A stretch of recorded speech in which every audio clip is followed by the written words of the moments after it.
Neste último bloco do programa, eu converso com a professora Ilma Passos Alencastro Veiga sobre a elaboração dos projetos políticos pedagógicos e a participação da comunidade escolar neste processo. Professora, como se relacionam as dimensões técnicas, políticas e socioculturais quando o assunto é projeto político-pedagógico? É uma relação complexa, né? São 3 dimensões que envolvem a parte técnica do projeto, o conhecimento, a avaliação, o conteúdo, enfim, todo o conteúdo do projeto, né? Uhum. E a dimensão política, que é o compromisso com a intencionalidade. Aquilo que eu disse no primeiro bloco, a intencionalidade do projeto está voltada, acima de tudo, para aquela tríplice finalidade da educação brasileira. Desenvolvimento pleno do aluno, né? Preparo para o exercício da cidadania e preparação para o trabalho, qualificação para o trabalho. Então, sujeito, pessoa, educando, cidadão e trabalhador, então aí reside o meu compromisso o compromisso do projeto pedagógico com essa intencionalidade, que eu tenho que formar esse sujeito pensando nessa tríplice intencionalidade. E a questão do social é considerar que hoje a escola pública, ela atende a uma camada da população que até então não tinha acesso à escola. Então, nós temos hoje uma população diversa, né? Há uma diversidade cultural muito grande, adentrando a escola crianças provenientes das camadas populares, né? E, nesse sentido, a escola tem que prestar atenção que, além da diversidade da clientela que ela atende, a escola hoje adentra dentro da escola uma série de questões sociais que muitas vezes foge da esfera de responsabilidade da própria escola, mas está dentro da escola. Então, aí a gente cita o caso da violência, né? Hoje tem a violência na escola, é uma coisa que o projeto não pode esquecer.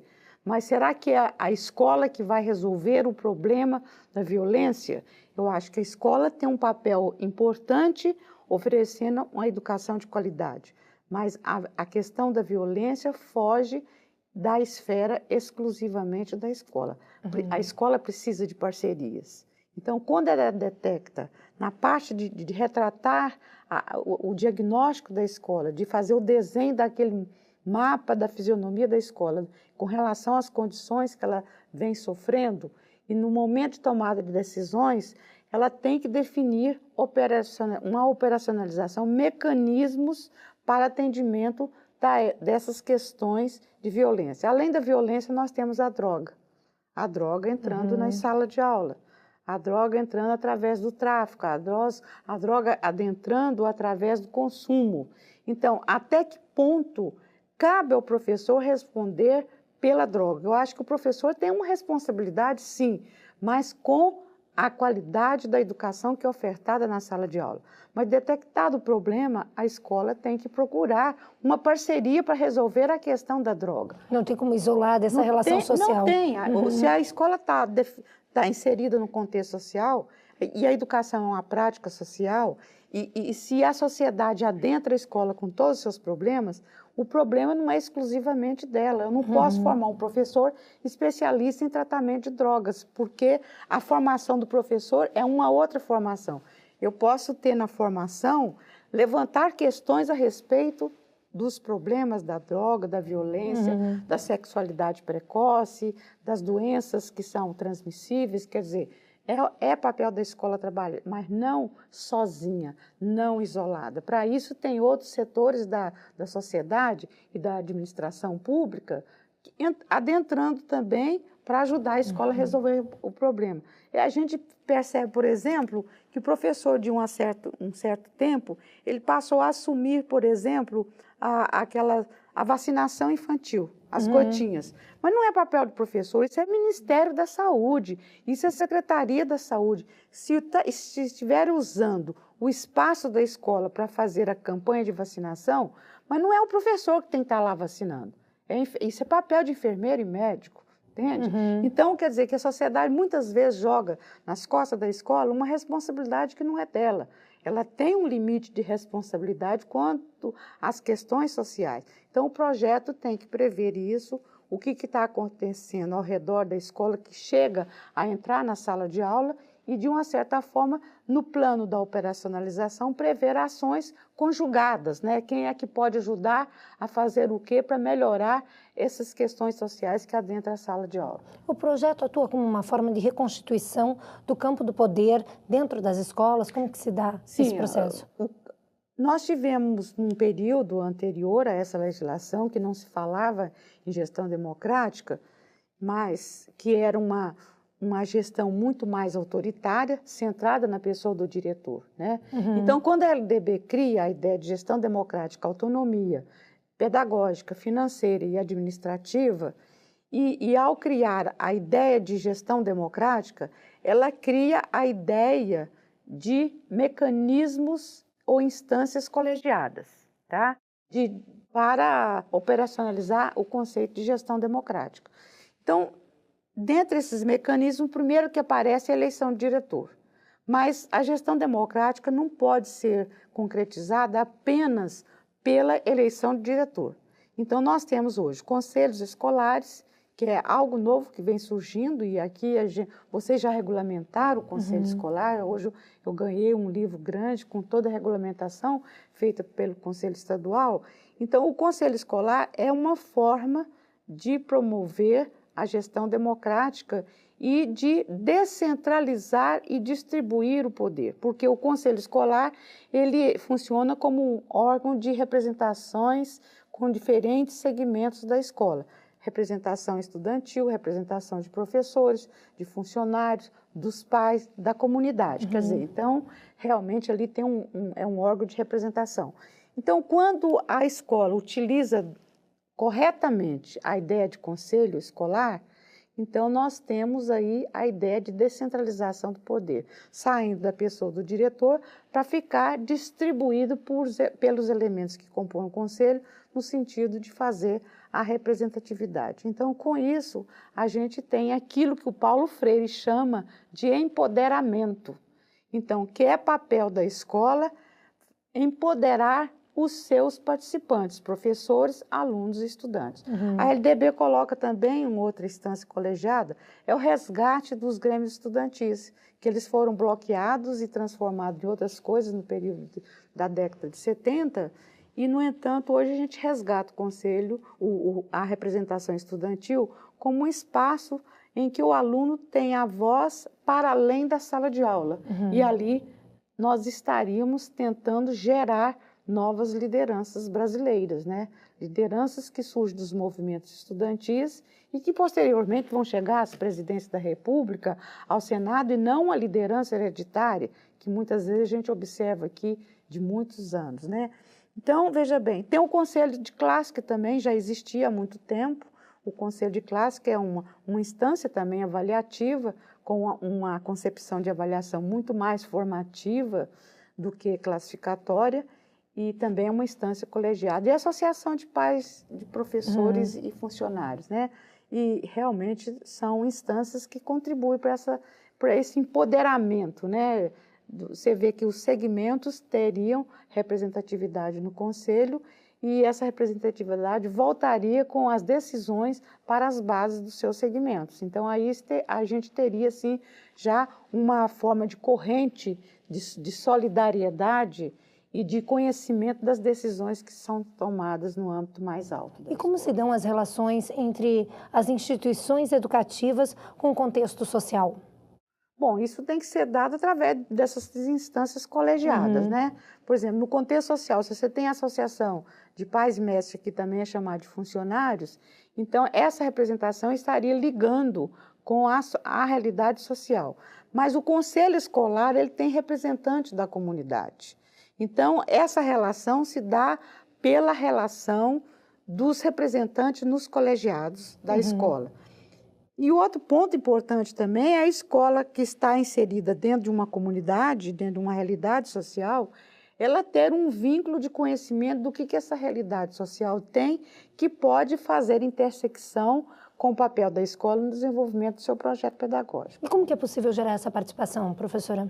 para gerar essa participação, eu tenho que criar espaço dentro da escola, de trazer essa sociedade para dentro da escola, né? Convidando para eventos, palestras, e no caso, por exemplo, dos pais, que hoje é uma dificuldade, no tempo que eu trabalhava em escola pública, era mais fácil, porque as mães estavam mais ligadas ali ao bairro onde moram e praticamente muitas mães não trabalhavam. Hoje, o contexto não. da família Hoje, mesmo mudou, né? O próprio contexto da família mudou, a constituição familiar é outra, e a escola muitas vezes ainda continua fazendo o Dia dos Pais, Dia das Mães separado, quando muitas vezes as famílias não são constituídas de pais e mães. É uma família constituída de avô, de avó ou de tia, ou então é a família constituída por dois de uma mesma orientação sexual. Então, o conceito de escola, de família mudou. E a escola tem que conceber isso e tem que encarar os preconceitos, encarar os preconceitos raciais, de gênero, de sexualidade. Então, ela tem que enfrentar essas questões que são sociais, mas que também a escola tem que enfrentar no sentido de debater isso dentro da própria escola. Então, eu vejo assim, a gente toma o exemplo da Associação de Pais e Mães, que convoca os pais para vir à escola, mas os pais não têm tempo de vir à escola, porque estão trabalhando inteira, estão trabalhando no centro da cidade, a escola é na parte periférica da cidade, mas criar mecanismo de horários que esses pais possam ir à escola. A mãe que trabalha o dia inteiro, quem sabe uma vez por mês, e de 2 em 2 meses, conversar com a mãe, ela vai lá sozinha, pelo menos conversa, faz um tete-a-tete com essa mãe, mas esperar que eu vou fazer uma reunião com 30 pais, de 30 crianças que estejam na escola, praticamente é complicado. Então, a escola tem que encontrar caminhos dela próprio, de acordo com o tipo de clientela que lida e de acordo com os pais que tem dessas crianças, né? Realmente não é fácil e acho que não existe uma regra mágica de falar assim, todos os pais vão todos os meses nas reuniões de pais e mestres. Não, se eu não posso ir à reunião, então o dia que a senhora pode, quem sabe sua patroa te libera mais cedo, você chega no final da tarde na escola e a gente pode conversar. Então, uma conversa mais próxima. E de que maneira, professora, a educação colegiada influencia a elaboração do projeto político-pedagógico? Bom, influencia de forma bem diferente, porque eu convivi com algumas escolas logo no começo da implantação da ideia de projeto. Hoje nós temos quase que 11 anos de promulgação da lei, né? De dezembro nós temos 11 anos de lei. E no começo a coisa era assim, a escola lá fez, ficou bonitinha, vamos pedir emprestado, então ia ali, praticamente copiava, mudava o nome da escola, ou então entrava na internet, buscava de uma escola particular, fazia o recorte, colava e colagem e fazia o projeto. Mas o projeto não veio com essa intenção, o projeto tem que ser construído assim a partir do chão da escola, né? E isso também é uma luta, porque nós vamos ter que derrubar uma série de muros que impedia a relação mais coletiva da escola. Era uma visão mais de uma escola trabalhando cada um no seu papel, na minha disciplina, no meu projetinho de sala de aula. E uma questão muito forte que a gente deve colocar aí é que o projeto pedagógico, praticamente, ele é um grande guarda-chuva, né, dentro da escola. Por quê? O projeto pedagógico tem que ser desdobrado em vários planos de ensino de acordo com o número de disciplinas da escola.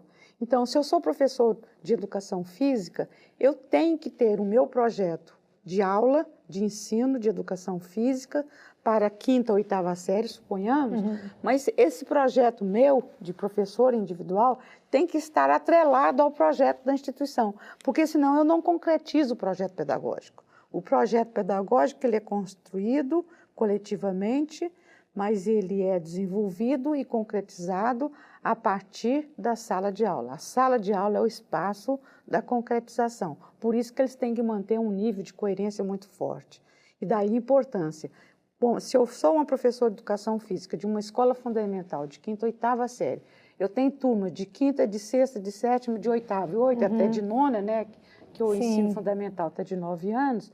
Então, evidentemente que eu tenho que ter uma sequência lógica dentro dos meus planos de ensino, mas eu tenho que ter uma sequência de relação com a língua portuguesa, com a matemática, com a história e geografia, uma relação de horizontalidade, mas eu tenho que ter uma relação com o projeto que é o guarda-chuva da escola, que é o projeto pedagógico. Por isso, a minha participação como uma pessoa que fala, que argumenta, que vai contra, que presta um depoimento a respeito da sua disciplina é importante, porque nesse momento eu estou colocando a visão de uma professora de educação física dentro da construção do projeto. O papel do professor, então, é muito mais participante, muito mais, e ele tem que estar, assim, no momento das discussões coletivas, evidentemente que eu vou escutar o professor de língua portuguesa, vou escutar o professor de geografia, de matemática, e assim por diante. Não que a escola vá fechar e ficar fazer assembleísmo toda semana, não é por aí.